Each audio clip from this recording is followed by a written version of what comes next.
ക്രിസ്തുവിനോട് ചേർന്ന് നടക്കുവാനുള്ള ആഹ്വാനമാണ് നോമ്പ് കാലഘട്ടം നമുക്ക് നൽകുന്നത്. കർത്താവിനോട് ചേർന്ന് നടക്കുന്ന കാലഘട്ടം. ഗെത്സമന തോട്ടത്തിൽ നിന്നും കർത്താവിനെ പിടിച്ചുകൊണ്ടു പോകുമ്പോൾ ശിഷ്യന്മാരെല്ലാം പലയിടങ്ങളിലേക്ക് ചിതറി ഓടുന്നുണ്ട്. എന്നാൽ പത്രോസ് മാത്രം കർത്താവിനെ അനുഗമിച്ചു. പത്രോസ് കർത്താവിനെ അനുഗമിക്കുകയും കർത്താവിനോടൊപ്പമുള്ള പത്രോസിന്റെ യാത്ര അവസാനിക്കുന്നത് 3 വട്ടം കർത്താവിനെ തള്ളി പറഞ്ഞുകൊണ്ട് അവനിൽ നിന്നും അകലുമ്പോഴാണ്. മറ്റുള്ളവരെല്ലാം കർത്താവിൽ നിന്നും അകന്നു പോയവരാണ്.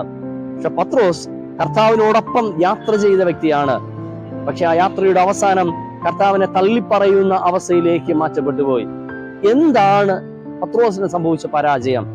വചനം പറയുന്നത് ഇങ്ങനെയാണ്: പത്രോസ് അകലം വിട്ട് കർത്താവിനെ പിൻചെന്നു.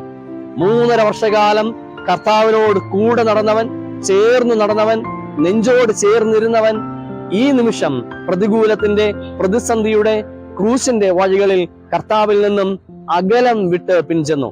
കർത്താവിനെ അനുഗമിക്കുകയാണ്. പക്ഷെ ക്രിസ്തുവും പത്രോസും തമ്മിൽ ഒരു അകലം ഉണ്ടായിരുന്നു. പ്രിയ ദൈവജനമേ, നോമ്പിന്റെ നാളുകൾ ഈ അകലം അവസാനിക്കേണ്ടുന്ന നാളുകളാണ്. അകലം വിട്ട് പിൻചെല്ലുകയല്ല, കർത്താവിനോട് ചേർന്ന് നടക്കുവാനായിട്ട് നമുക്ക് കഴിയണം. കഴിഞ്ഞ നാളുകളിൽ കർത്താവിനെ അനുഗമിക്കുന്നവരായിരിക്കാം നാം. അവന്റെ വഴികളിലൂടെ സഞ്ചരിക്കുന്നവരായിരിക്കാം നാം.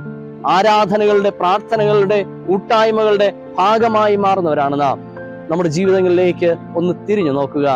ഞാനും ക്രിസ്തുവും തമ്മിൽ എന്തെങ്കിലും അകലമുണ്ടോ?